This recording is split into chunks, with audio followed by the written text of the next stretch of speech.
From years of anxiety to warrior and mentor, Bradley Robinson created the Anxiety Project to help you end your anxiety naturally.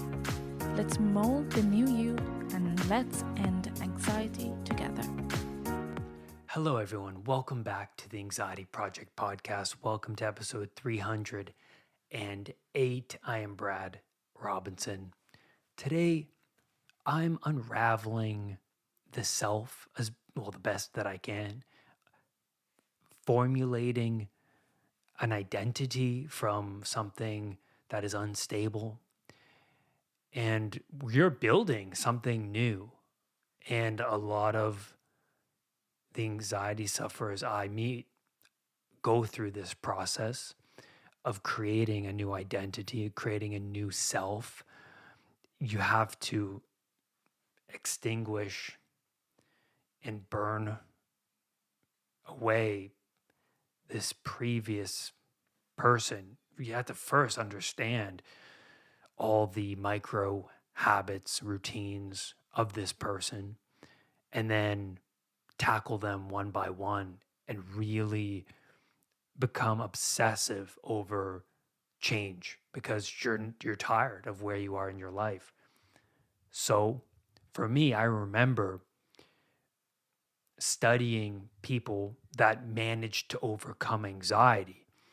And these people had my interest because I was suffering unbelievably so.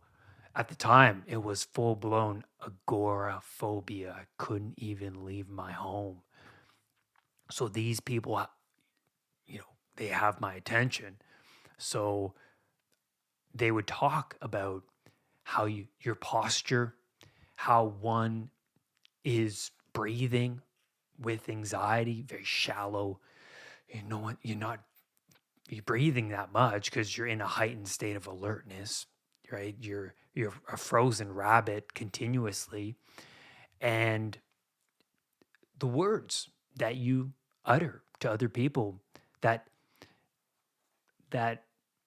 facilitate this victim-like mentality, and it continues the identity that you're embodying. So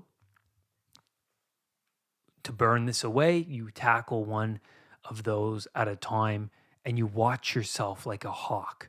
That's the thing. You are now attentive to what you say and you're weighing your words before you say them and you're logging what you do every day. And I have a journal. If you go to unpluganxiety.com, the Anxiety Project program has a journal, has a grid-like journal system where you track what you're eating, what you're saying, your habits, what you're doing. You're just trying to understand who you are, because people that are suffering, they're unconscious and they're clinging to things around them and people to numb, soothe, and distract themselves. And they're trying to regress back into this unconsciousness, but they can't, because why?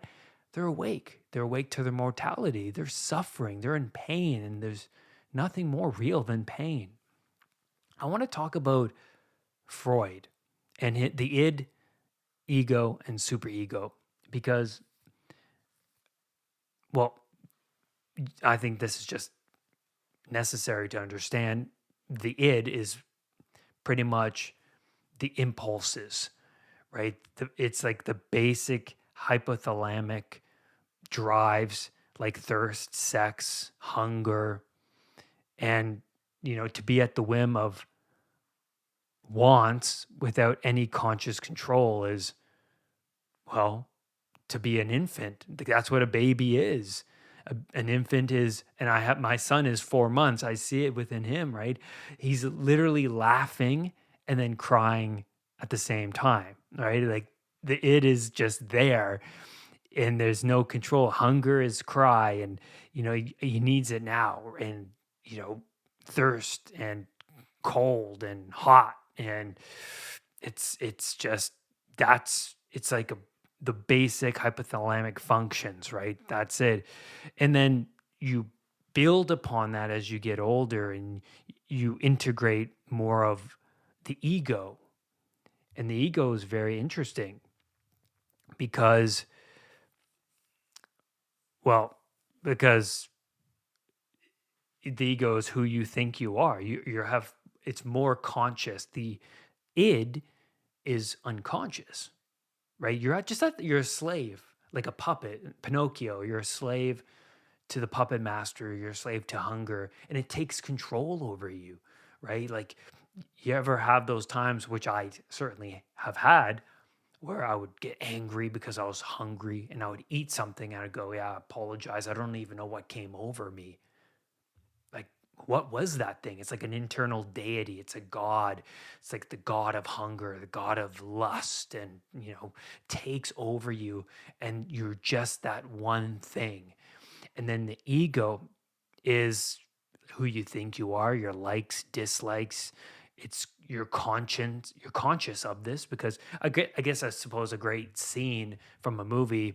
I love this scene. It's from Anger Management with Adam Sandler and Jack Nicholson. And, you know, I think his name is Buddy, or I can't remember. Dave. I think his name's Dave. He goes to Anger Management, and Jack Nicholson, he's the therapist there, and Dave doesn't want to be there, and he's, his leg is shaking from stress and nerves and OCD, and Jack Nicholson's character is like, "Hey Dave, why don't you tell the group, who are you? Who are you?" And Dave's like, "Well, I like baseball, and I like this band, and I like this food." And then Jack's like, "No, no, no. Tell us who you are." And Dave's like, "Oh, well, I do this and I do that." And then Jack's like, "No, no, no. Dave, no, I don't want to know about that. I want to just tell us who you are." And I love, it's so funny because what Dave is doing, he's saying what he likes and dislikes, and that's pretty much the ego, right? Who he thinks he is. But Jack Nicholson's character, he's it's kind of, it's comedic, but it's also deep in a way because he's trying to like the I guess the essential question is like, I don't even know who I am. Like, who am I really? Like, when you start to ask yourself this profound question, you start to do some serious introspection. Like, who am I? Who's watching right now? Who's talking right now? What's the voice in my head? You can really get going with that, and it gets profound the more you are aware of that. And it's good to do that in meditation as well. But the reason I brought up that example is because Dave's just, spouting off his ego, and the ego it's interesting because it's Latin for I, one. I equals one, right? And the id is many. So it's like this conglomeration of all of your life experience, and it's just like you're you, one thing, but the id is like many things, right? Because a lot of people think, well, the rational prefrontal cortex is more sophisticated. And then, like Dr. Peterson points out, it's like, no, no, no, don't be thinking that. What makes you think the prefrontal cortex is more sophisticated? It's the mammalian reptilian brain that's been evolving for hundreds of millions of years. And you don't think that the hypothalamus in the amygdala is less sophisticated? It's like they have more control over you than you of it. You've only been around for what, 20 years, right? So what makes you think that?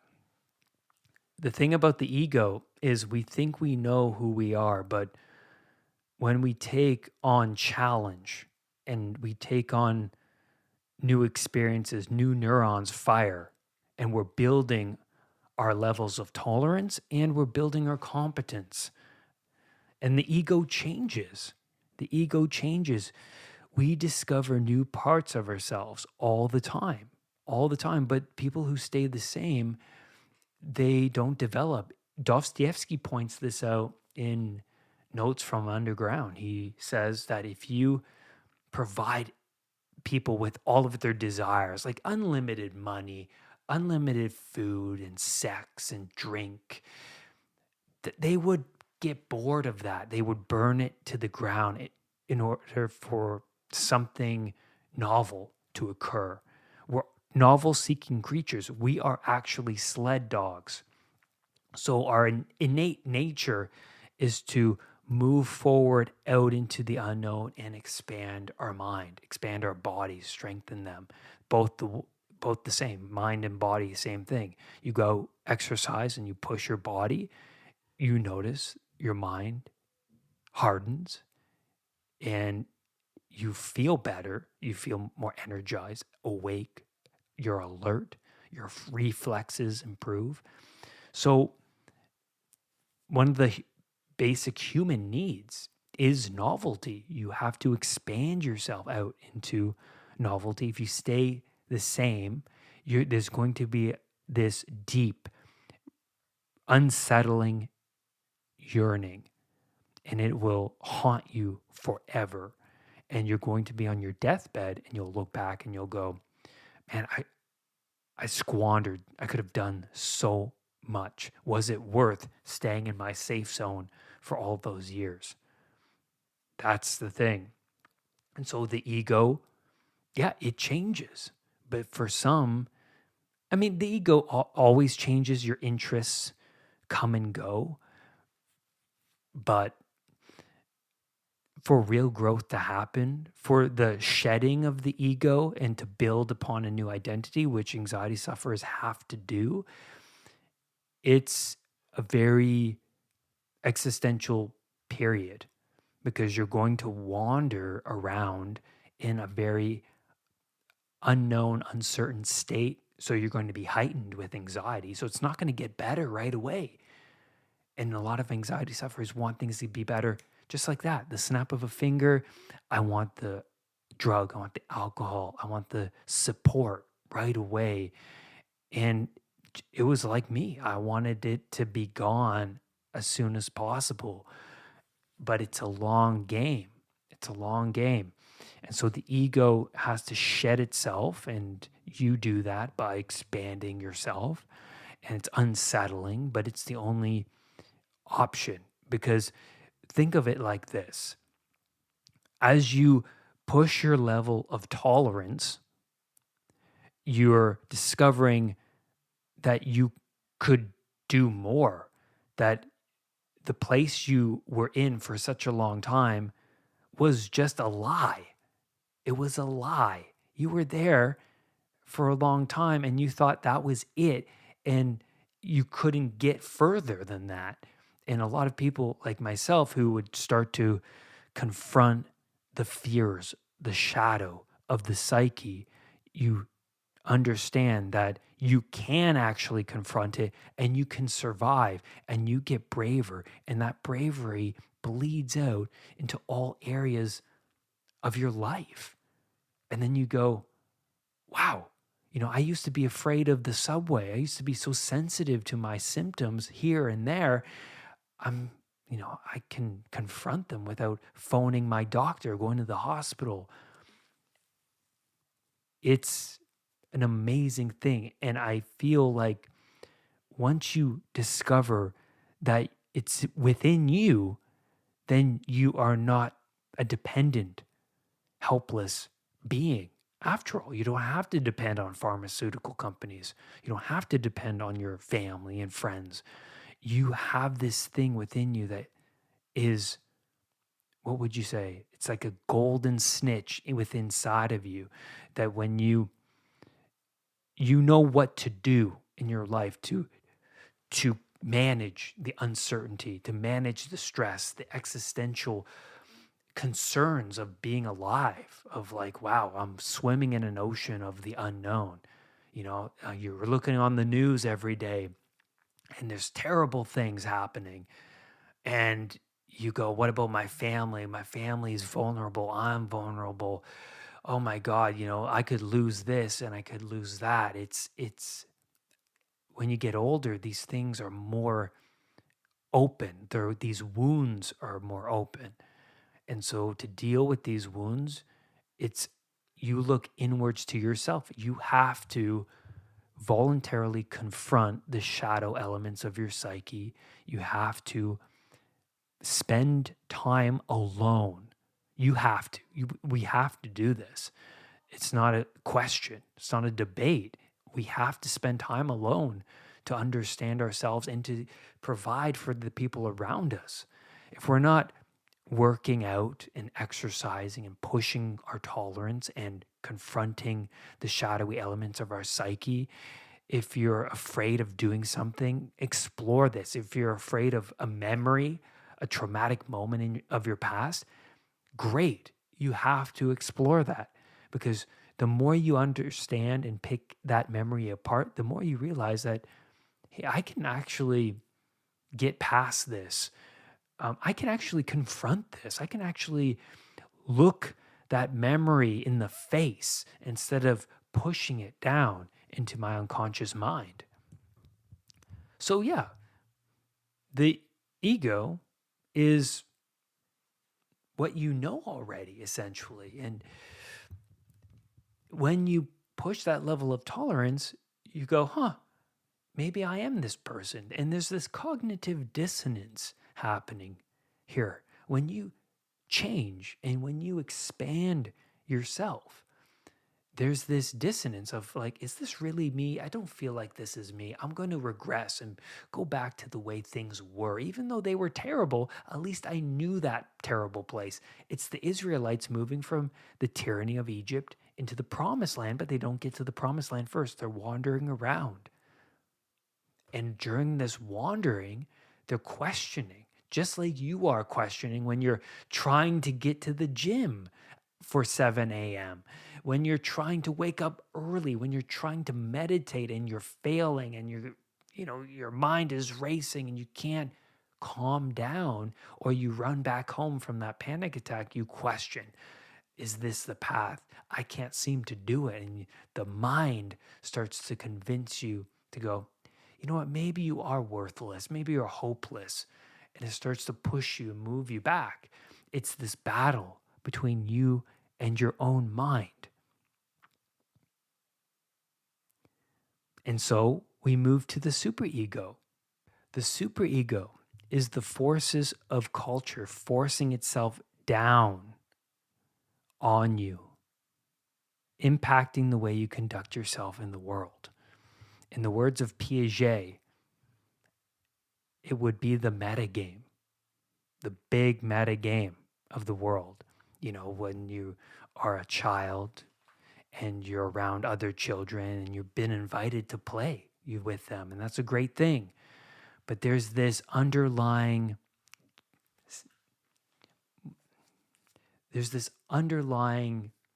structure of the game that the children follow, because there always needs to be rules within the game to play fair, to let everyone have an opportunity to follow the rules.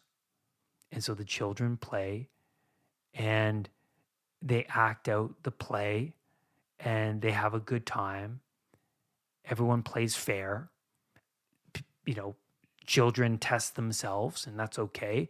But the child that doesn't get invited to play again, what do they do? Well, maybe they're pulling the other child's hair. Maybe they're pushing. Maybe they're too, aggressive, and they want to have the best role within the game, and they force the children to obey, and they become a tyrant.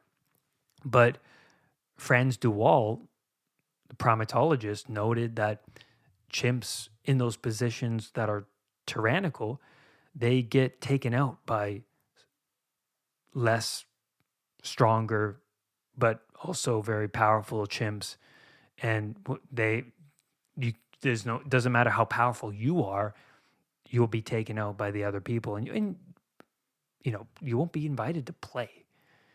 And that's going to really damage you, right? And there's this game, and think of like something like that expanded out into culture, that when you go to work, you don't tyrannize other people. You're friendly, you're kind, you say hello, good morning. There's this underlying game, and it's this persona that has to be well integrated. Small talk is not a pointless thing, not even close. It's something that invites other people into your space. If you don't have a well constructed persona, then people are going to give you the side eye. They're going to give you the disgust face. They're going to not want to talk to you. They're going to avoid you. And believe me, that when you do that enough, you're going to feel like an outsider. You're going to feel isolated. You're going to generate bitterness and resentment. So that's not a great path to walk down. So there's that game that we all play. We say hello.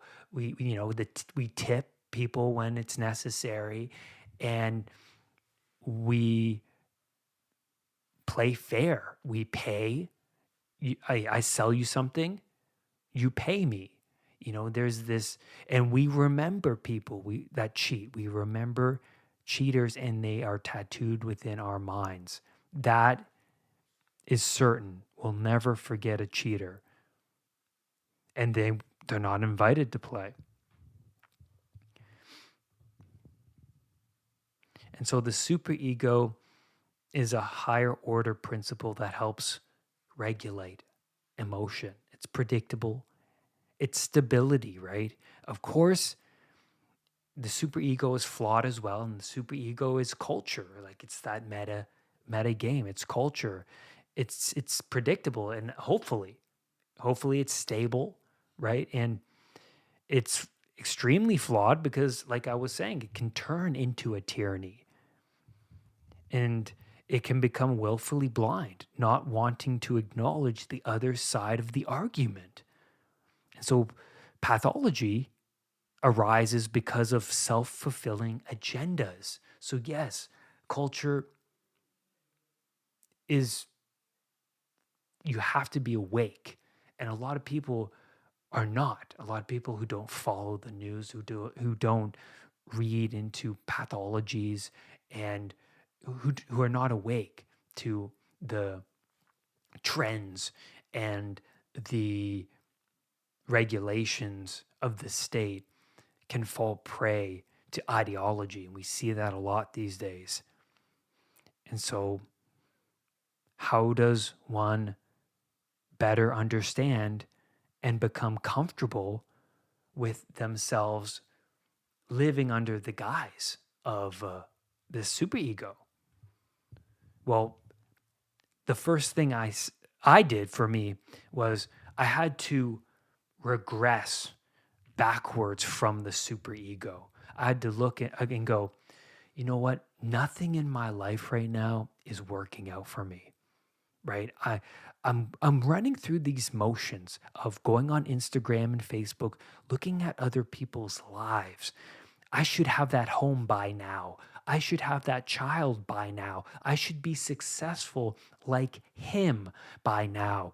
And so time can really take a piece of you if you walk down that road, like the crocodile in Peter Pan, right? That was episode 304, I believe. Go check that out. That is really interesting. That's a really interesting episode. Why time can be perceived as something terrifying.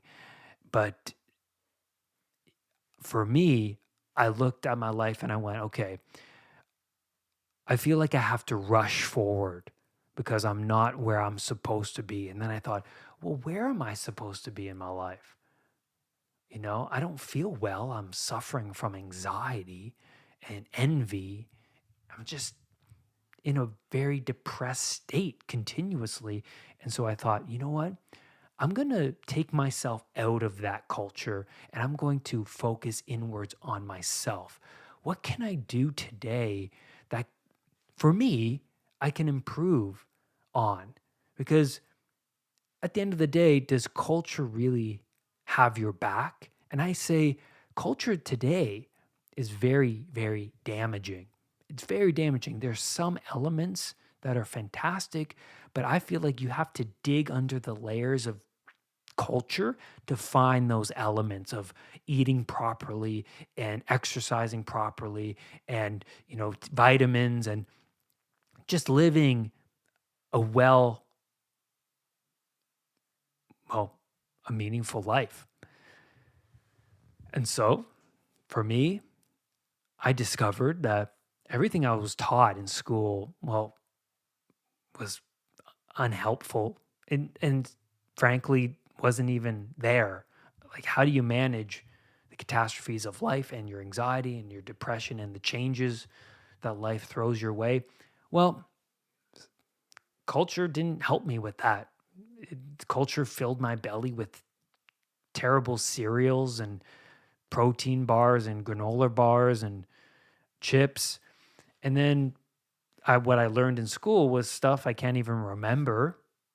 What would have been helpful was, well, more play with other children, eating healthier foods instead of ice cream in class or pizza parties, or learning how to meditate, learning to calm down the mind.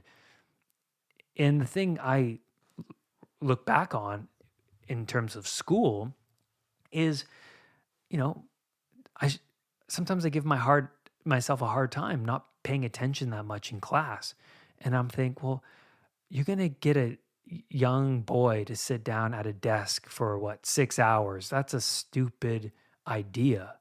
That's terrible. Children, especially young boys, need to play. They need to interact with each other. They need to build things with other children. They need to engage in rough and tumble play so that they know the boundaries of their bodies. And so I feel like culture betrayed me. And at the time when I was suffering from anxiety, I thought, you know what? I'm trying to rush forward in my life.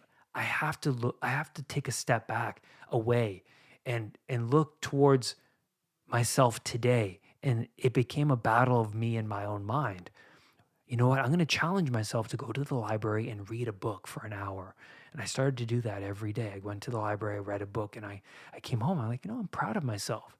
I didn't look on my phone. I felt like I was separated from the world, and it really felt amazing.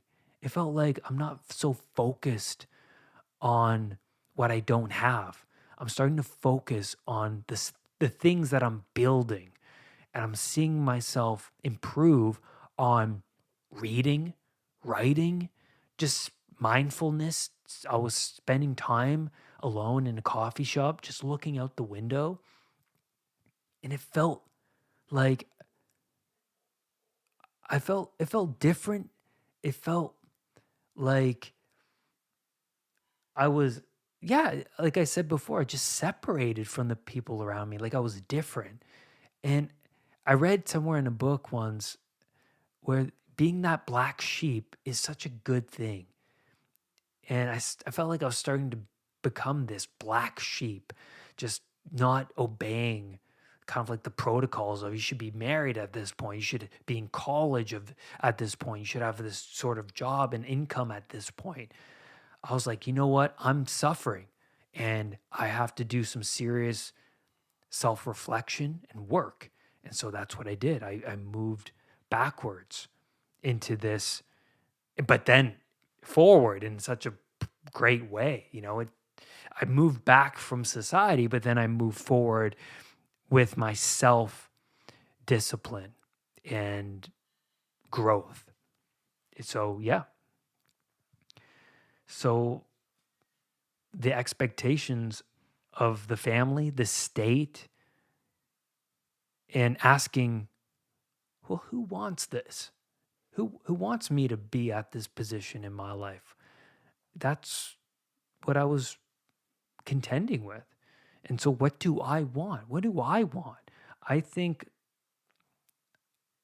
a regression from the superego is, useful because you are now turning your attention towards your unconscious processes rather than pleasing the general audience. Like if you're suffering, introspection is crucial for self-understanding.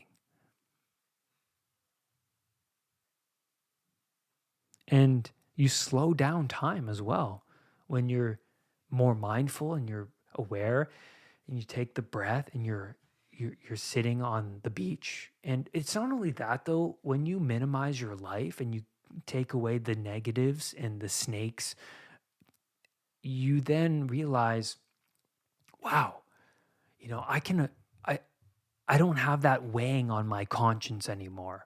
I don't have the lying and the cheating and the not just on other people, even on myself. I don't have that anymore.